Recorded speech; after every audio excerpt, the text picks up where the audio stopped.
Welcome to the Relocated South African, the show for navigating immigration from South Africa for a better future. I'm your host, Jan Hugo from Lagos in Portugal. If you want to interact with us or comment on our discussions or even participate in an interview, please contact me on relocatedsoutafrican@gmail.com.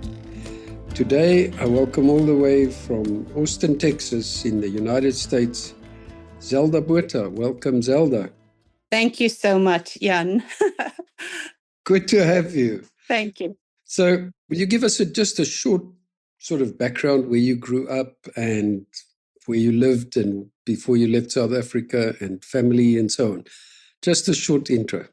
First, I would like to say thank you for the opportunity that you invited me. That's really nice of you.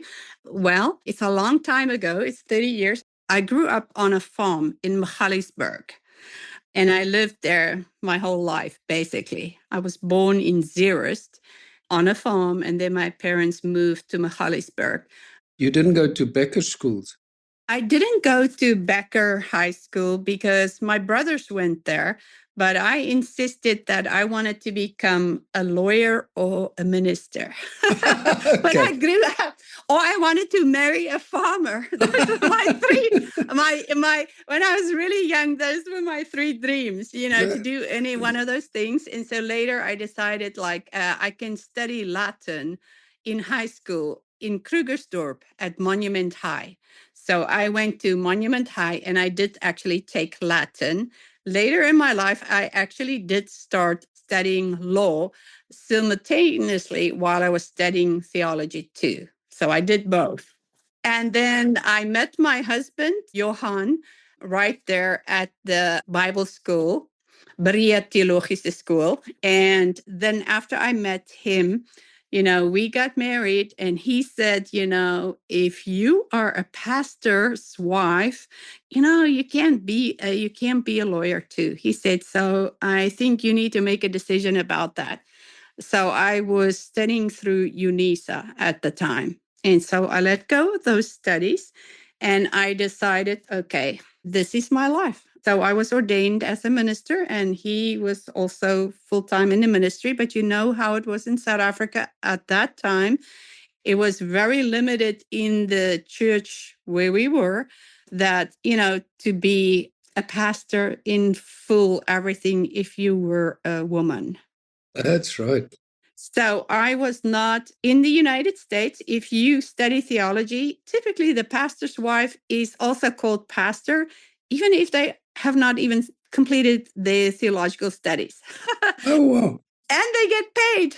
Oh. Back in South Africa, I was in charge of the Sunday school. And many times when we ran our own church of the youth, and I did the newsletter and all the church work, all the administrative work, but I never got paid for it. You never get much acknowledgement either. But yeah, that's how it was. Oh, my word. I was ordained full-time pastor. We were first in the Full Gospel Church of God, the Volle Evangeliekerk. And then from there, we went to the AGS. And just before we left for the United States, we were in Fort Beaufort, the Eastern Cape. Okay. We were approximately 12 years in full-time ministry before we came to the United States. And we had 2 children. Oh, wow. Okay. The reason why I asked about Becker School is, funny enough, my wife went to Becker School. So she's, wow. Awesome. She also grew up on a farm in Magaliesburg. So that's wow. actually a small world. Yeah, so my brother might actually know her. Okay. How old is he? My brother is a year older than me, so he's 59, 60. He will know her. She's 58. Yeah, he will know her. And his wife, my husband's wife, also went to Becker, and her name is Jeanette Jonker. Yeah, so I'm sure they know one another. I don't know anybody except friends that were in church, in Magaliesburg. And his name? Marcus van der Merwe. Look, I went from van der Merwe to Botha. From worst to, should I say worst? I don't know. Oh, yeah, it's a joke. Oh, wow, that's interesting. And you've been in the States for a long time, you said. When did you leave? We actually had our embassy meeting in the US Embassy in 1994, just before the first election, democratic election for everybody. And there were a lot of riots then in South Africa. So we voted. And I want to say about after that election, and we voted for the National Party who brought the change about in South Africa.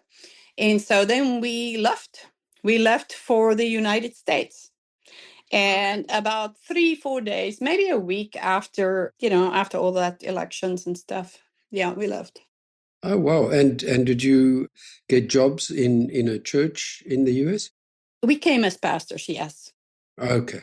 We came on a religious visa, and we waited in South Africa until everything was approved. We came with green cards. Back then, everything was different.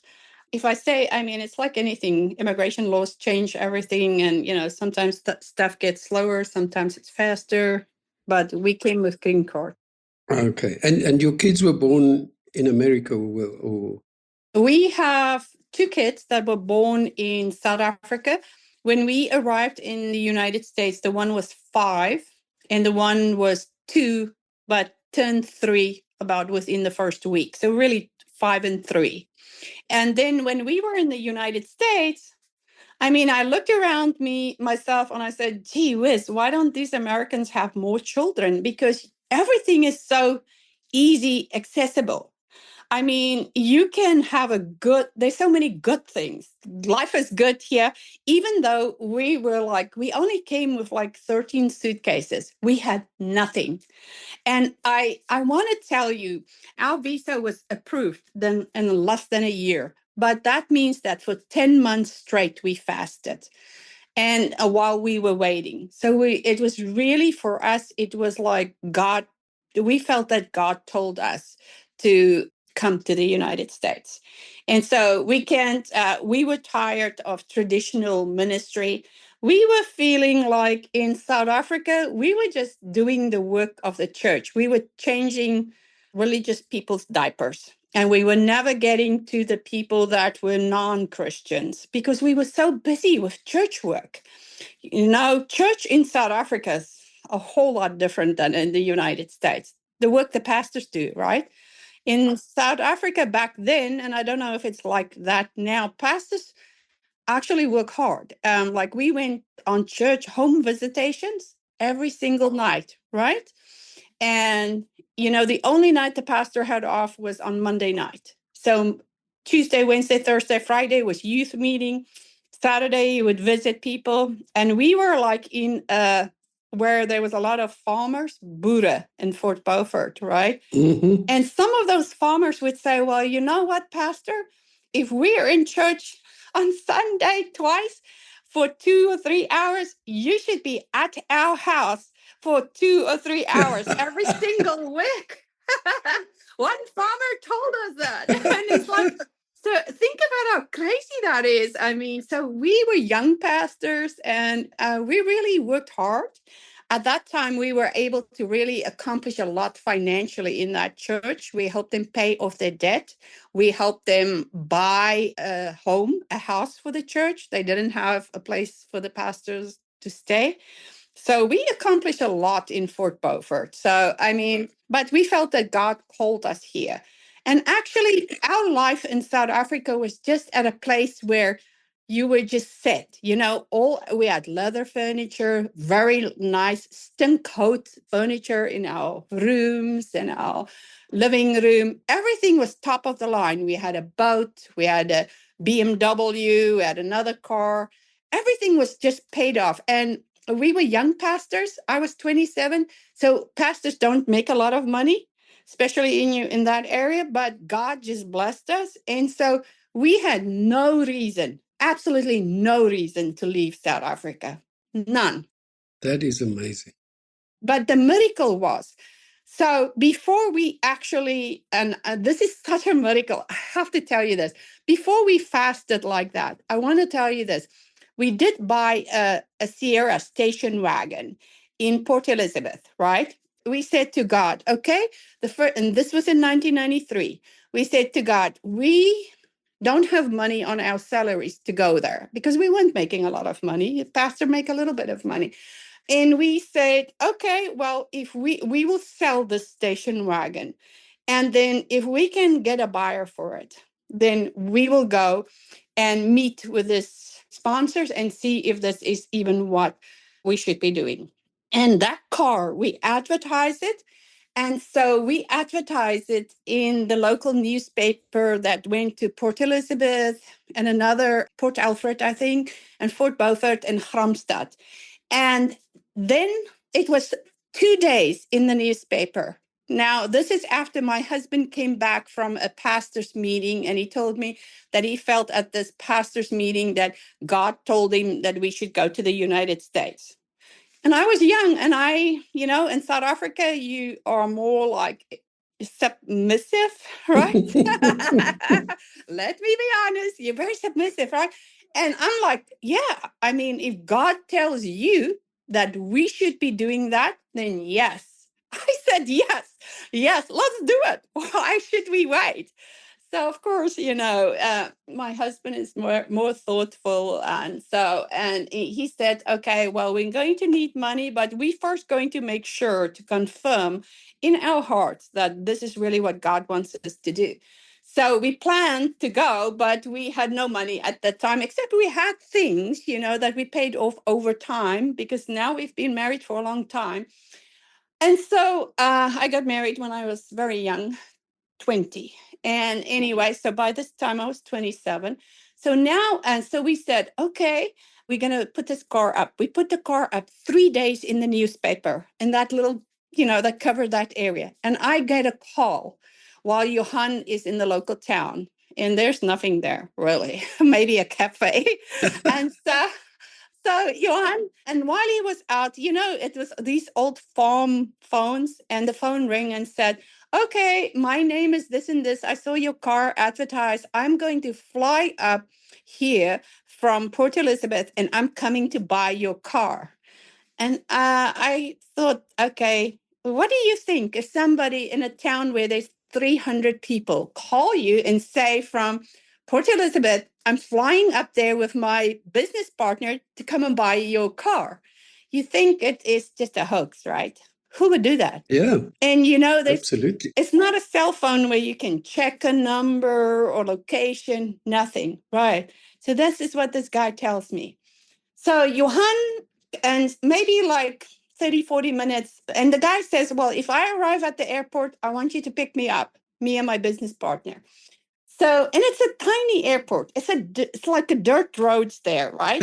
So my husband, Johan, came from the town and he said, oh, you know what? I just met somebody there in the Ingekerk, and they told me they really want to buy our car. They're coming by later. I said, well, somebody called here and said that they are going to want us to pick them up at the airport. So it came about that was real. Johan had to pick that business guy up at the airport, and the guy that he met from the Ingekerk also came at the same time. So now we had these people. And so God just gave Johan wisdom and said, okay, well, you need to put a bid in because this all happened at the same time.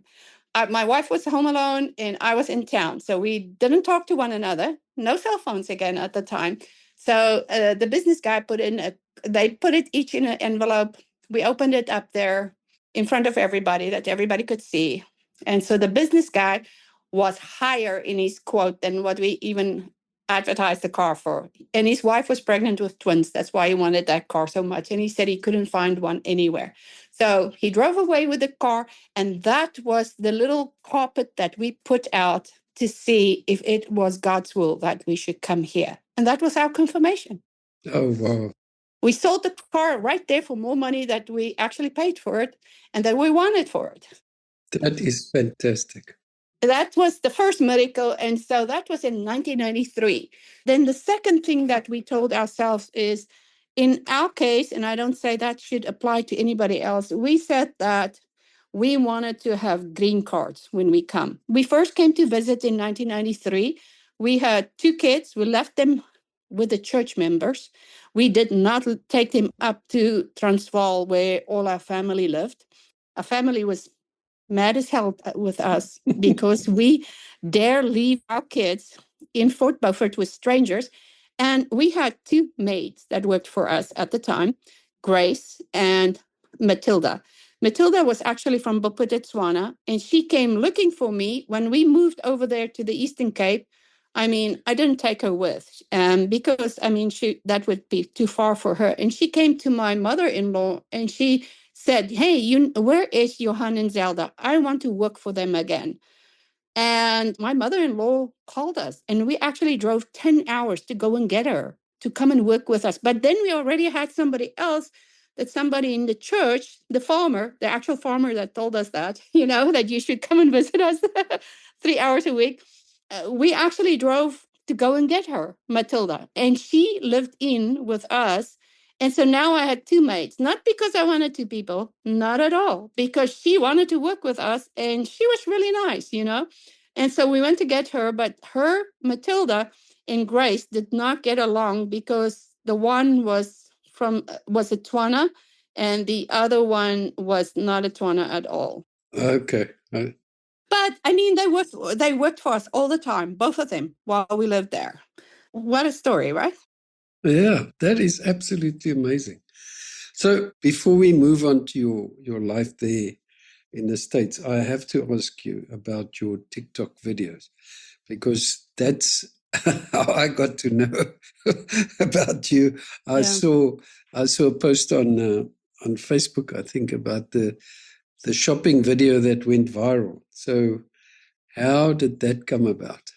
I was on TikTok last year, and I'm a volunteer chaplain for the Texas military. So I decided last year, maybe I shouldn't be on TikTok. So I didn't do anything with TikTok. So then I decided, okay, well, I'll try Etsy. Etsy, because I'm about to retire from my other job, full-time job with a local government place. And so I decided, okay, well, if I retire, then at the very least, what I want to do is I want to, make some extra income. So I tried Etsy. It's a lot of hard work. And then somehow when President Trump extended, the TikTok, that it can continue even when they banned it, I thought, well, maybe the government don't think it's so bad. Maybe I can use my old TikTok account. So I went on TikTok and and my whole goal was to make money on TikTok. Wow. Yeah. Make money with these TikTok affiliate programs. So I actually have 4 TikTok accounts and I have 3 TikTok shops. Oh, wow. Yeah. And so then I realized, okay, well, but it takes so much time to do this TikTok, because you're getting royalties. You get royalties. And I actually also, went and registered for a LLC. So this account that you met me through is, at one point, then I just decided, this is just too much, trying to do all this money making stuff while I'm working, I'm volunteering at the military, with my grandkids. And then also I help out with my mom is disabled. So I do all these things and I just thought, okay, this is just too much for me. I can't handle it all. So on my TikTok, I then decided, okay, maybe this is just a good opportunity to to speak God's word to people. And then later I started. My husband is very Afrikaans still, very Afrikaans. So all his family continued to stay in South Africa. None of them emigrated to the United States, although he had an uncle that lived here ahead of time. But my whole family came to the United States. So my husband, he just returned from South Africa 30 days that he visited there, right? And last year, he also visited there 30 days. He consistently go back because he wants to. His sister was very sick. She had cancer and she died, actually. Now, that's why he went to see her. And she died about 2 weeks after he came back to the United States.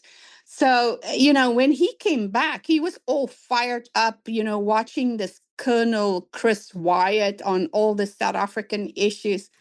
And I said, our life is here. Our life is not over there. What's going on, And he loves the news. So I would watch the news with him. And then and somewhere it just tugged on my heart again, the South African stuff. And I thought, okay, you make some little money, with the royalties on TikTok shop, unless you really put all your time and heart in it. So I decided, okay, I'm just going to make videos for South Africans, Afrikaners, and I'm going to talk about God, as a platform, talk about God. And of course, Israel is close to any person that's a theologian, that's a Christian, because, that's kind of the clock that we believe of the world, of the Messiah's return. So, or Jesus' return, the coming king, So I just decided, okay, well, instead of even caring about my other TikTok accounts, I'm just going to start working on this one, because also I started forming relationships with people like some other South Africans that I met on here. And I kind of like that. I even stopped going live and I just make videos and I interact, send emails to people. So I even met other people that I help, get on the go with their shop stuff. People that wanted me to help them with that. I help them, but I don't do it anymore. Oh, well, that's absolutely fascinating. The one that went viral, you were actually in a store, is that right? For people who don't know, you went and compared shopping in grocery store in America, is that right? Oh yeah, the HEB. Yeah, Yeah, yeah. I went to the local HEB, and actually another person that really encouraged me to do it is, it's number one is that Colonel Chris Wyatt. I would tell anybody to go and follow him. He had thousands of South African. He has a YouTube channel like you, and then also Sunel, that you had a meeting with yesterday. yeah. She was like, she's so natural. She's she's cool, man. I think she's so cool. She's so natural and she's just like herself, and things that I find similar. She loves God. She loves Afrikaners. And I thought for myself, I can do that. I can just tell. I have a lot of information because my regular ongoing day job is to give people information on anything governmental and to help them solve their problems, looking up laws and rules. And so I've been doing that for 30 years. I'm really good at it. And then I'm a chaplain too. So, so I learned quite a few things to help people. So my heart is in it rather to help people than to do anything, because God has really blessed my husband and I financially, and we started, like, we were in ministry at first. And then at some point, we decided that, we were disappointed because we felt like, okay, God called us to do this, to come to the United States. God's going to turn the world upside down for us, and it's going to be miraculous, because that miracle was huge, right? That God did. And then we came to the United States and we didn't feel that same victory every single day. And about, I wouldn't say 1 year after we came to the United States, we were first living in up north, northeast in Virginia, in Virginia, Norfolk there. So then we decided to move to Texas. And we decided because we just thought that God's going to do some kind of miraculous thing. And that never happened in ministry like here.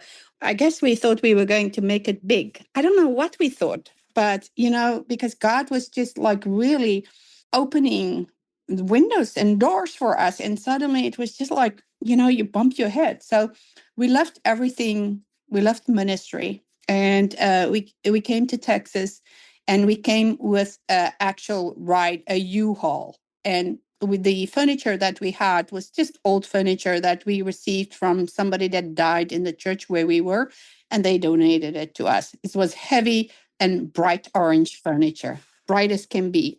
And Johan and I decided that we met up with a pastor here, but they had a Redeem Fellowship was the church at the time, and they had a program for refreshing for pastors. And he was like a apostle, like overseeing many different churches, but it was independent, charismatic. And we decided, and they had a program in the mornings, and we thought, okay, we're going to join this program.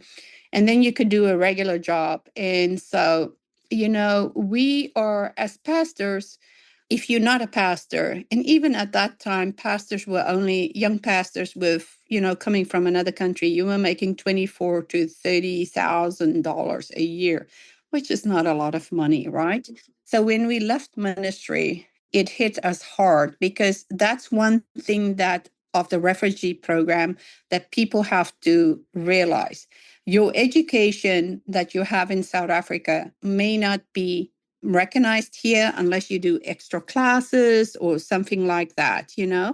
So we came from a professional career in South Africa, everything being paid, having two people working in our house, not having, it's a luxury lifestyle, really. And then coming to the United States. And then after a year, it's a little bit longer than a year, we decided that we're going to leave ministry. We just needed a time. The culture shock was harsh for us. It was hard and tough. We were all by ourselves, right? So we decided that there's no way in hell we're going back. So we're going to make it. So Johan got a job. Well, we drove with our U-Haul over to Austin, Texas, not knowing anybody. We just met with that pastor and knew they had that class that you could do in the mornings. We have to start looking for jobs. Johan got a job first. And then I got a job, and I worked as a dental assistant, $5.50 an hour. I paid $350 at the Church of the Nazarene for childcare for my son, $150 for my daughter after school care. So $500 of my $850 just went like that immediately to taking care of my two children. So you can imagine how it was. But God opened the opportunity for us, and we started working. Later, we did different jobs. Later, I started working for the government, and so we both started working, the same type of jobs, governmental jobs. Obviously, making $5.50 an hour, you go up over time because, of course, you do all the extra classes you can. But so we started our life. We started a business on the side over the weekends, and we each took a second job. So we were running a business over the weekends. We added two more children to our family after 8 years, 8-year gap between the first two and the second two. And one of those kids had some disabilities. And so we had 4 kids. And as far as church, we felt like, gee whiz, we came here for, to about God stuff. And so we joined a new organization after that church, that specific church. Why we came to Austin split up. It was a huge church with 1,000 people. The church split up. And we went with one group of the church, and they started a house-to-house church. So in the end, we ended up having church in our house, and we had a business, and we each had 2 jobs. And that's what we did. We hustled. We hustled. And God blessed us. Yeah. And it's much better now today. But I mean, we were not sitting there and saying, okay, we have the right to work, so I'm just going to be a manager. And that's it. No, but I think, your story is just absolutely fascinating in terms of when we talk to people about immigration. It is not easy. People sometimes think that it's just a call. I'm going to get on the plane, I'm going to go there, and it's going to be like a holiday, and it's not. And I think what your story is illustrating is that it really is difficult, and it's but you got to push through. You got to hustle. You got to make it work. Like my second job that I took was at a place called Arnold Oil. It's a huge company. I worked as accounts payable. I did all 10 retail stores, their books, alle journal and their cash book and their petty cash, counting that money, balancing by the day for each store. and they paid me $8.50. So now I was getting a little bit more money, but I had 1 week of vacation and 4 holidays. And so, with having these kids of mine, in America, they have a lot of holidays. I mean, at least 15 from the school. And it was a problem. What do I do with these kids? I can't take that many days off. I only have 7 days of vacation. So I took another job at the time with Easter Seals, capital area Easter Seals. At the time, it was $15 an hour. Oh, yeah. And I didn't have any insurance either. And we had, catastrophic events with your children. The good thing about the United States, if you do have an emergency, you can always go to the emergency room and you can pay them off $5 a month if you have to. And we had to do that because we had no money. And so anyway, after that, I worked there at Arnold Oil Company. And then I went, like I said, I went to Easter Seals where Johan was also working. And later we would move to the government, which I'm glad now because I have like 30 years of service. I purchased 3 years of service, which means I can retire now any day. And, it's good. I'm not wealthy, but I'm well off. You're comfortable, yeah. Yeah. And because we had a business, we were able to buy several properties, rent house and so on, and that was just God's hand in it. But nothing came just easy. I don't know how to tell you that. We hustled. We had to work. We had to do everything. And for a long time, when I took the job with the government, it was basically because I wanted to make sure the government give you all the days off that are holidays. So you don't have that problem with your kids.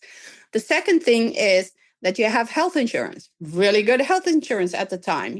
Obviously over time, everything gets lesser, as far as the health insurance. So I would say working for the government, that solved the health insurance problem, but I also got a part-time job.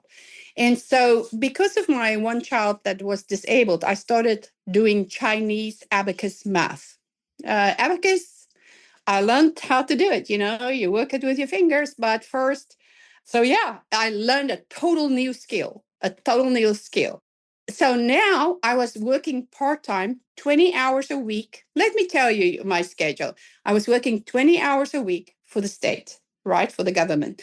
Then I gave 7 classes for this place called Abacus Brain Gym, 7 classes of 2 hours each class. So that's 14 hours, right? It's individual classes. And the reason I did that is because then my kid that was ADD, ADHD, can have, and a sister that's just a year different could have the classes, could get that for free. It's an amazing program. But in order to do that, I had to learn how to do it. So the director taught me. So I learned the skill, how to work an abacus up to level 10. It's amazing. I learned it. So right there, for people that come to the United States, you have to be willing to do anything and everything. So I learned to do that so that my daughters can have the program and that they can do the class, right? And then, so that's what I did, 14 hours of that, 20 hours of working. Then on every Friday afternoon at about 5:30, our business was to go out and hit in directional signs on the side of the road and for 8 hours. So I would drive a 250 Ford truck and a 12 feet long trailer. I can show you the trailer right now if you want to. And it had directional signs in with a 5-pound hammer. No freaking way.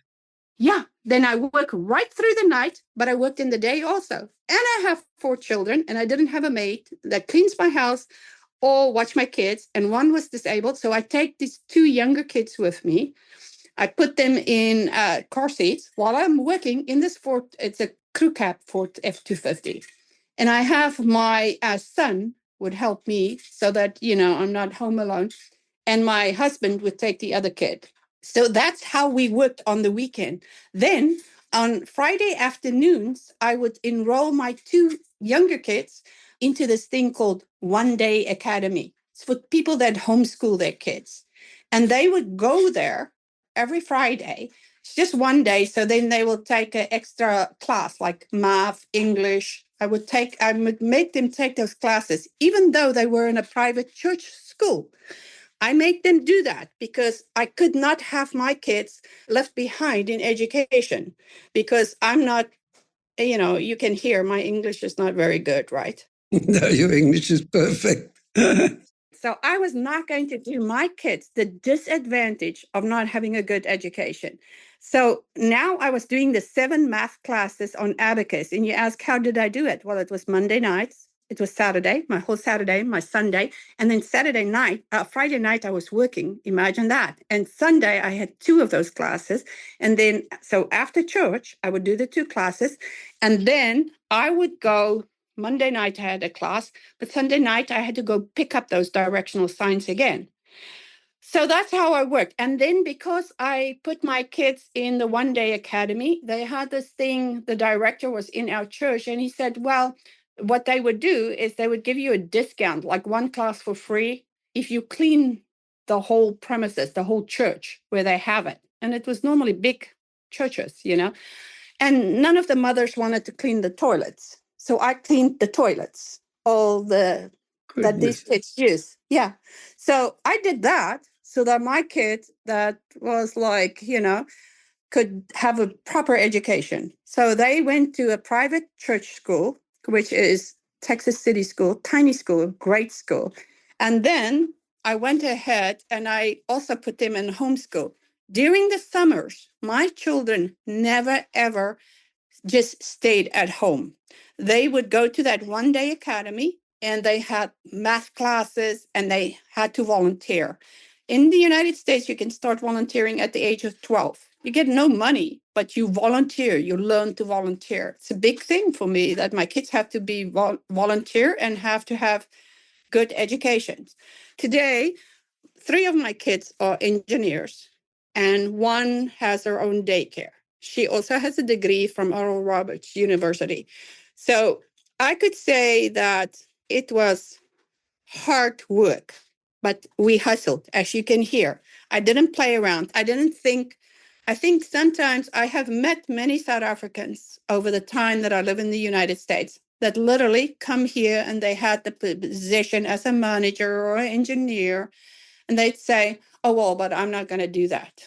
They do have a green card, but they're not willing to, which means they can do any job. Of course, if you have a H-1B visa or certain visas, you are limited to that sponsor's job, right? Or you have to get a new sponsor. But many people with green cards, no, I just stay at home. And, today people will look at us and say, wow, how did you do that? I tell you how you do it is with that's why in that one video that I said that you have to challenge yourself. You have to have the attitude of the heart to become successful. Otherwise, if you're too flimsy, now if you listen to me, how we got here, then you can understand that this was not necessarily easy. So it was not easy, but God bless us unimaginable, if I could only tell you. But I think that what God gives you wisdom, and if you are willing to lift your butt, get off your ass and work your ass off. Like Johan was a pastor in South Africa. I mean, and our friends were dentists, doctors, and educated, high profile people. And yet, when we came here, he humbled himself to take a job at Easter Seals. He was the manager, but the manager had to do the job that the other people did in a crew when we left ministry. He swept, broomed the roads of Austin, Texas. So nobody can tell us, and he worked right through the night. Nobody can tell us what it means to work. We literally, physically, at sometimes, like I said, I cleaned the church's toilets and stuff that none of the other mothers would do so that my kids could have some free classes. Our kids did horse riding, piano. They did everything, swim lessons. But we didn't have all the money necessarily to do it. But we hustled. We did something extra that they can do it. And today I can say, God bless us Some of the properties that we obtained when we had our own business, we had our own business for 12 years, we perhaps paid like less than 50,000 for it, and it's worth more than $1 million today, at least two of those. So if I say that you have to work your butt off, then you have to be willing to do that. If I say that you have to challenge yourself and you have to be willing to do anything, if it means to pick up a hammer and work right through the night after you worked 8 hours, then hell yes, then you do that. If it means that you have to learn a new skill like Chinese abacus math that you have no idea how it works, you do that. The first time you think it is so easy, but when I took that job doing those 10 retail stores, I did accounting work in South Africa too, on a part-time for a short while in Fort Beaufort. I tell you, the first day I did that job, they were dumping these bags of money in front of me and said, you need to do this. So I had to balance that too, and I had to count it. I took the money in my hand like this, and this is no lie. And I said, God, I don't even know which one is a quarter and what is a quarter and what is this? I said, how the hell am I going to do this? And you know what? Instantly, I had to learn. But God can make things like you can learn faster, man. I couldn't even recognize the money, but by 12 o'clock, the money they came and they pick up 10 retail stores for automotive stores that sells oil, everything. They're busy stores. At 12 o'clock, they come pick up all that money and they go bank it. And I had to have it done, count it, and put in all those journals and cash books, everything. Did the petty cash also. And you know what? I did that. I did that. Not because I understood American money. I mean, you understand nothing when you come here because it's no longer in meters and centimeters. It's in inches and feet. And it's like, what junk is this? What junk that you have to learn everything. Yeah. The water runs out the other way. Yeah, It circles the other way. I mean, it's just like you feel so lost and you feel so alone. I was 27. I felt like I was grieving. I was grieving South Africa. I was grieving my friends because I knew at first we didn't have money just to fly back there, and not all of them would be able to come here. Yes, some people would come. It's only later that my family came. Of course, everybody watch and see, oh, you're going to make it. Well, let me tell you, it was grieving. It was like grieving for 2 years.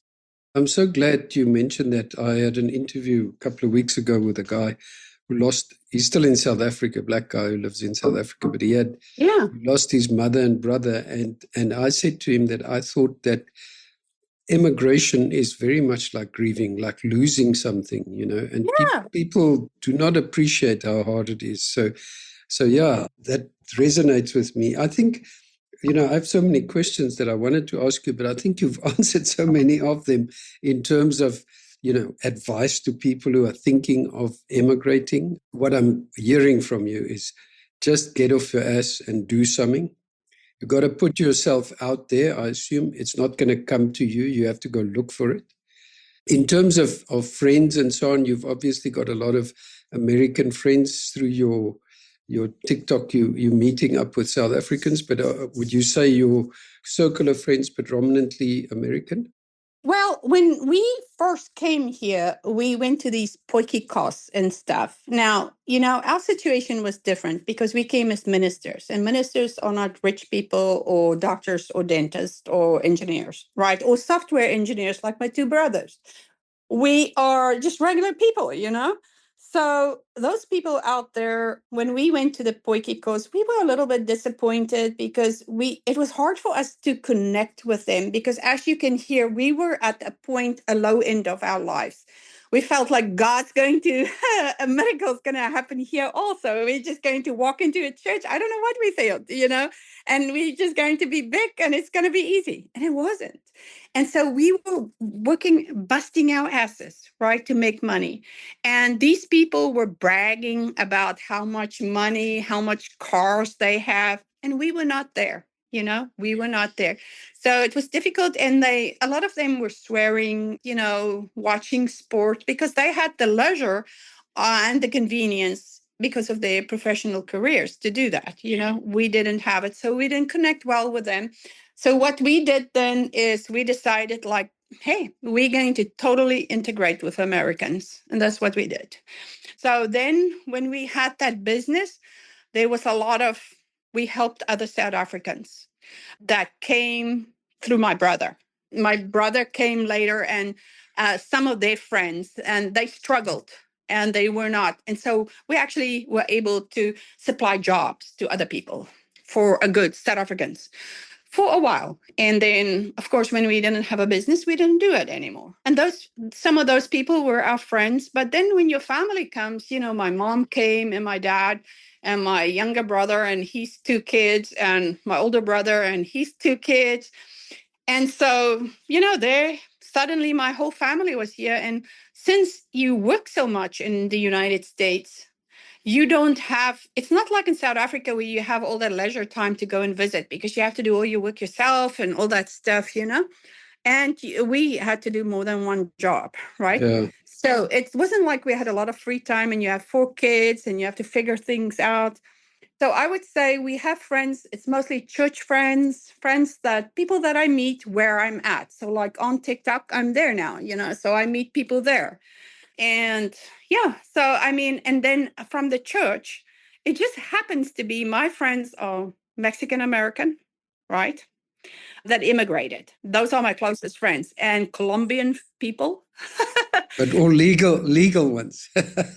Yeah, all legal ones. Yeah, that's No, I know. all legal ones that are here legally, and then Afrikaners. We met at Canyon Lake, we met this really great Afrikaner. Oh, hy so Afrikaans as wat kan kom. I say your kopkap aan. And I haven't heard that in the longest time. And I thought, oh my gosh. So yeah, we have Afrikaner friends and we have family, but life is just busy. Life is busy. It's not like I don't know where time goes. Look here, I'm nearly 60. I'm Yeah, 58. And I'm like, but where's time gone by, man? I think what you've got to keep telling this story, Zelda. I promise you. I mean, you bubbling and you're telling this as it is, and I think it's a fantastic story because there's so many sad stories of people leaving and finding it difficult, and people going back, and people hating both sides. And yeah, I think this is a phenomenal story. I really, really, really appreciate what you're doing. And maybe a last question. Is there something you would have done differently if you think back over the 30 years? One of the reasons why we stopped speaking Afrikaans to our children was because of the one that had a disability. She wouldn't learn to speak. We put her with a Spanish daycare sitter. It was a person that could only speak Spanish, no English. And so it was an in-home daycare. And we spoke only Afrikaans in the house. The older two kids were 8 years older than her. So when they came back from school, they would only speak English to her, and we spoke Afrikaans to her, my husband and I, and she wouldn't learn. And so the doctor said, well, you're going to have to pick one language. And I said, well, in South Africa, we speak 3, 4 languages to kids and they learn it. Why can't she learn? And he said, well, either you're going to have a kid that's going to learn to speak or she's going to be behind. So what are you going to do? So that's the one thing that I would say, man, that doctor was wrong. After a while, she would have spoken English too. Her first word, and after all, was taco. Oh, really? But I have to say, my granddaughter in Dallas, Yeah. she's 10 now, and my grandson who's 13, he still speaks fluent Afrikaans, and he can even SMS me in Yeah. Afrikaans. But she understands it, but she doesn't speak it now.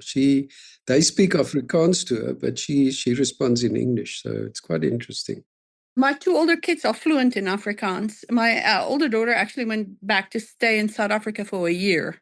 And then she worked from there for an American place, a company, a mission organization.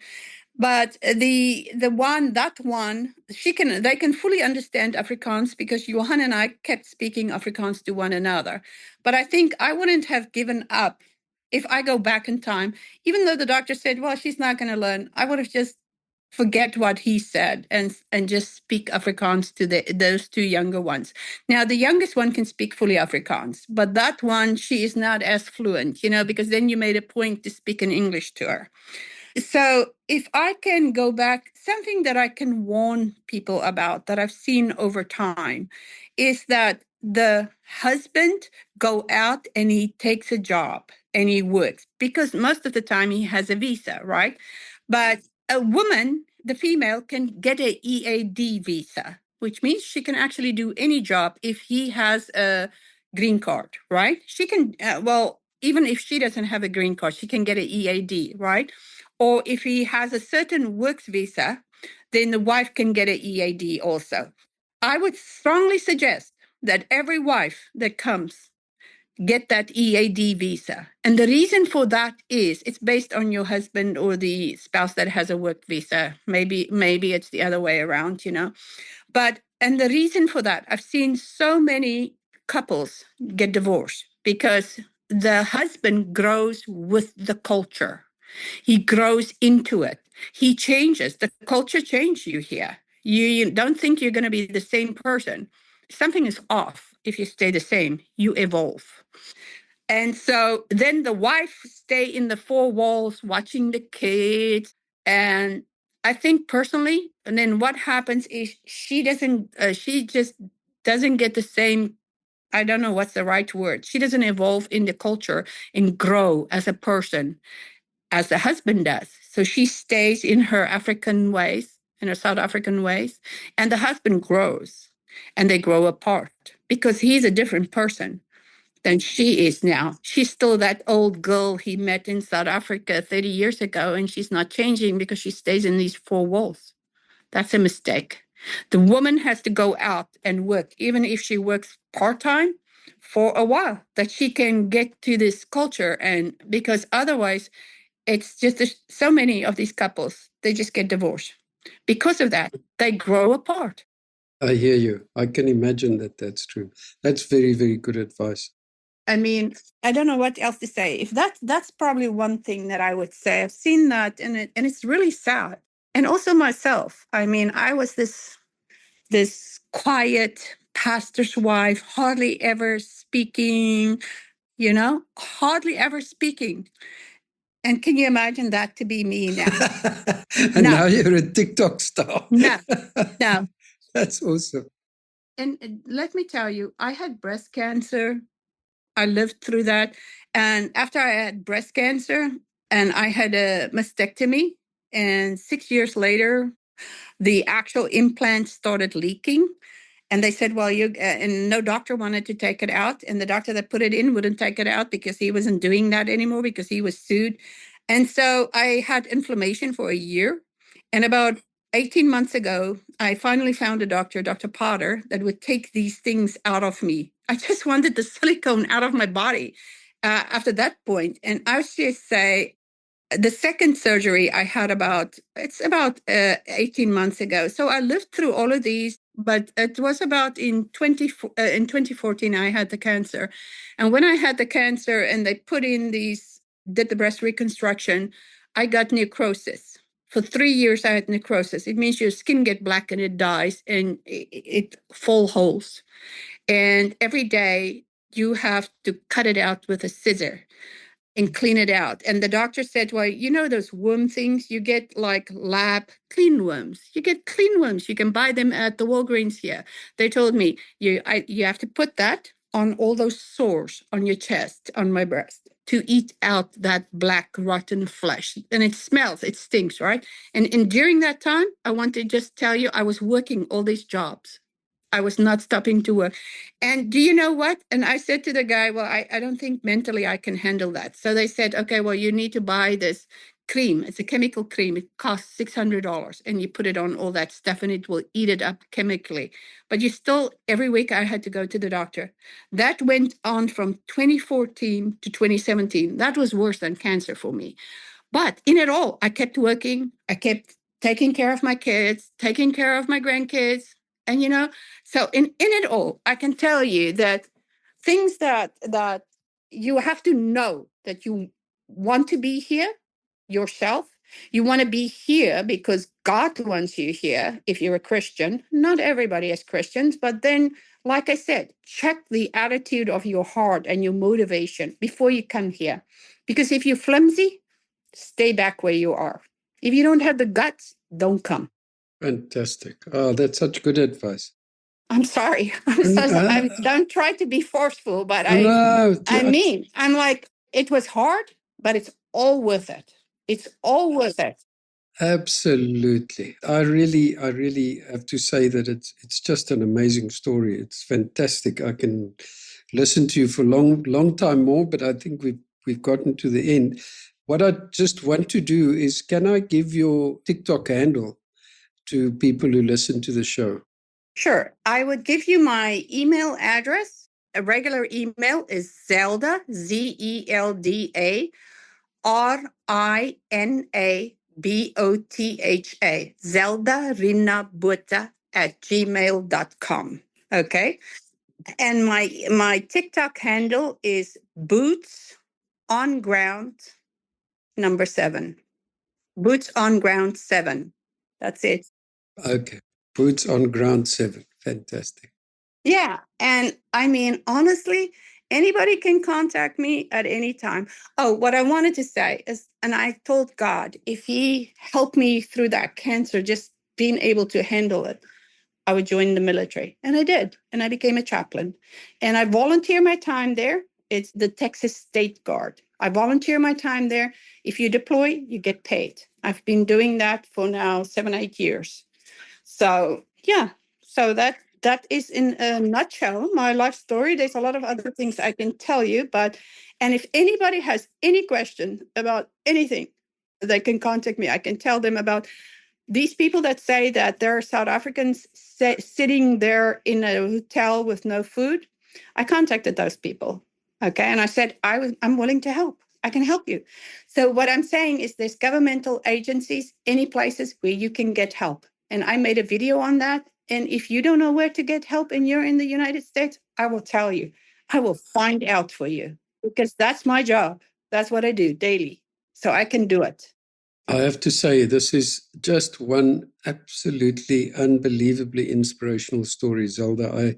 I really appreciate you. I'm sitting here with goosies listening to you, and it's just amazing to hear a story like this. And I'm sure our listeners would love to listen to this. And all I can say is thank you.